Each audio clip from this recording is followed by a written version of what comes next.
Hi, I'm Justine, and I'm a graduate of the Child and Youth Worker program. How did I fall this far after feeling so good and positive about myself? About life. The frustrating part is, I don't even know what's leading me to these thoughts. I just don't feel like I have anywhere to go, and the people I need most are never here in situations like this. Seems like no one else understands, like they don't want to listen and don't care. Very few people understand. Others always calling me grouchy and bugging me about being tired. They don't know my story, and even those who say they do, I don't think fully understand. How am I supposed to live up to expectations with peers, family, and friends when I can't even concentrate on exams? I can't remember the simplest of things, and I'm living a blurred life, letting everybody down, including myself. I don't want others to try and intervene though. They have their own lives to live and their own worries. They don't have time for my stupid complaints, always sounding so tired and busy, like I'm a nuisance and inconvenience. I wonder what they say when I'm not around, what they say to others and what they think.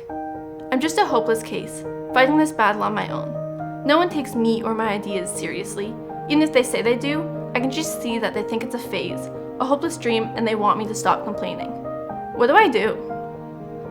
Does any of what I just said sound familiar to you? Do you have thoughts like these?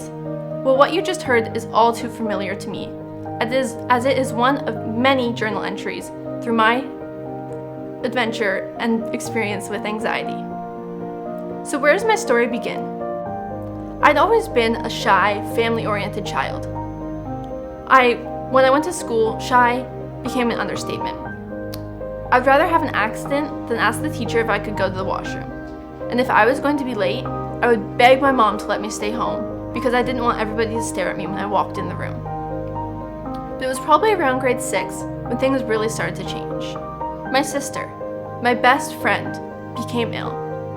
And I would always ask my mom, is Caitlin gonna die?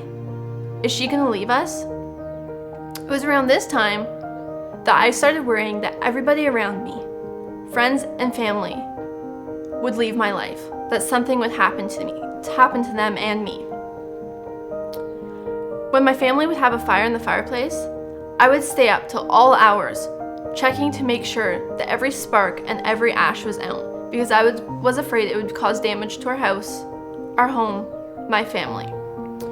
This made me distance myself from everybody. I didn't want to get close to people, and so I had no friends. At recess, I would stand by myself, not want to talk to anybody, and even if I was invited to a party, invited to the movies, I would decline and make up any excuse I could to stay away from this. This continued all through high school. I thought it would be a fresh start, but instead, I was the kid eating lunch in the hallways by myself. I would never go to class if I didn't have to, and still didn't talk to anybody. Around this time, everything started to annoy me too. Loud noises made me frustrated. A group of people made me really anxious, and so I started getting frustrated around everybody. If someone was too loud, I would have thoughts about turning around and just punching them to make them be quiet. This started causing tension around my house. I'd always been family-oriented, but my family, who I was so close with, was starting to annoy me so much. I started spending this time in my room, studying, making sure I was doing well in school, and putting such high expectations on myself that when I didn't do well in school, I became so frustrated and felt like a failure. I would get myself so worked up and so anxious just thinking about failure. I survived high school, moved on to university, again thought it was a fresh start. But living in residence with a bunch of people who liked to party and me who didn't like loud noises was not the best mixture. I again spent my time in my room, barely going to classes because I couldn't deal sitting in a room with 300 people. I was always thinking, what do they think about me? Why are they staring at me? Why are they so loud? And so it was on my 18th birthday, I went to class, got my exam back, and was told, basically, you will not pass this course. And so I went back to my room, locked myself away, and didn't know what to do. Of course, it was a Friday night, so everybody in my house was partying. And at this point, I couldn't take the noise anymore. I ran out, slammed the door, and just drove.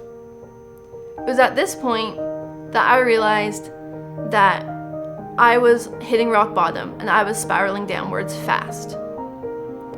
I really didn't want to admit this to anybody because I was afraid of how they would judge me. But I knew for my family that I did have to make a decision and get help.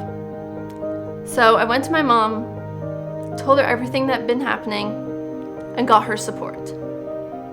She helped me to find professional help, but unfortunately, this wasn't the right option for me.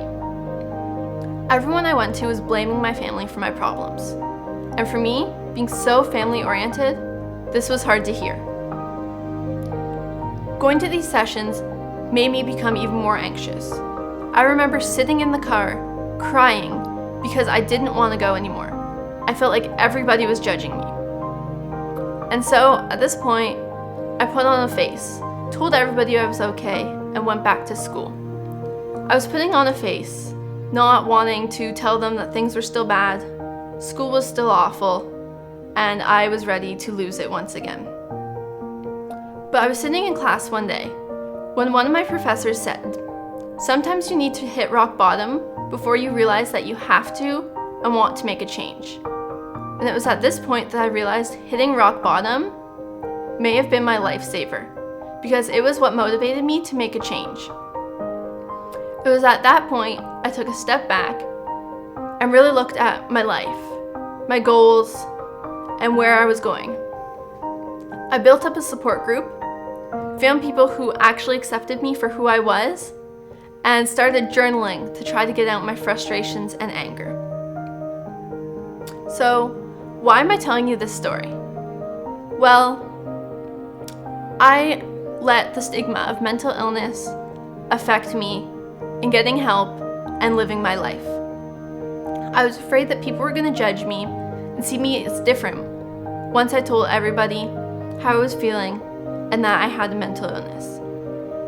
But now I realize that this was affecting me in so many ways and in living my life fully. I want to now stand up and let others know that it's okay to get help and okay to tell their story. I want to educate others and let them know that mental illness is a fact of life and it's all around us. And so, here I am asking you this question. What are you going to do? Let your mental illness win or let it motivate you?